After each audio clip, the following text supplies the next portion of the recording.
ময়মনসিংহের মানুষ কিন্তু শুটকি খেতে পছন্দ করে। আর আপনারা তো জানেন আমি ময়মনসিংহের মেয়ে, আমি শুটকি লাভার। আমার কাছে শুটকি খুবই ভালো লাগে। জ্বর ঠান্ডা হলেই কিন্তু আমরা শুটকি ভর্তা করে ভাত খেলে মনে হয় মনটা শান্তি হয়ে যায়। হ্যালো এভরিওয়ান, আসসালামু আলাইকুম। চলে আসলাম আপনাদের মাঝে আমার নতুন আরেকটি ব্লগ ভিডিও নিয়ে। আজকে আমি আমার শুটকির পুলি, চ্যাপা শুটকি দিয়ে পুলির রেসিপিটা আপনাদের মাঝে শেয়ার করব। আমি কিভাবে চ্যাপা শুটকির পুলিটা বানাই।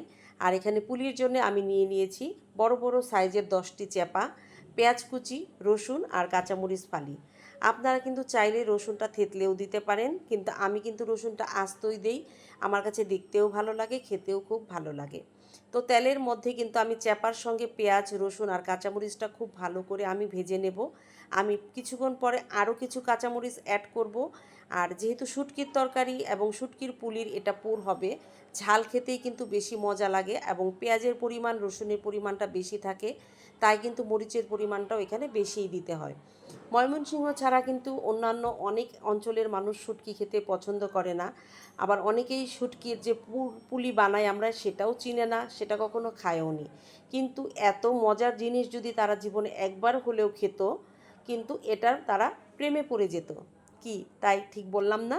এখন দেখেন আমি মশলার জন্য কিন্তু পরিমাণ মতো পানি দিয়ে দিয়েছি। আর এটা আস্তে আস্তে জালে কিন্তু আমি খুব ভালো করে একদম ভাজা ভাজা করে নেব। খুব মন চাচ্ছিল কিছুদিন যাবতই যে এখন যেহেতু কুমড়ো পাতার সিজন, যে এখন পর্যন্ত শুটকির পুলি খাইনি। তো ওই দিন রাস্তা দিয়ে যাচ্ছিলাম, ভ্যানে দেখলাম এক চাচা, সে শুধু কুমড়ো পাতায় বিক্রি করছে। দেখেই তো আমি পাতাগুলি নিয়ে নিলাম। আর আপনাদের ভাইয়াকে দিয়ে আমি খুব ভালো চ্যাপা নিয়ে নিলাম বাজার থেকে, যেটা তো ভালো চ্যাপা ছাড়া খেতে ভালো লাগবে না।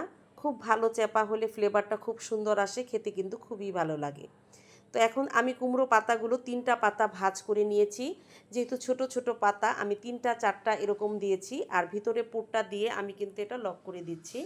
সবগুলো আগে আমি পাতা এরকম পুর ভরে রেডি করে নিচ্ছি। তারপর কিন্তু আমি এগুলো ভেজে নেব।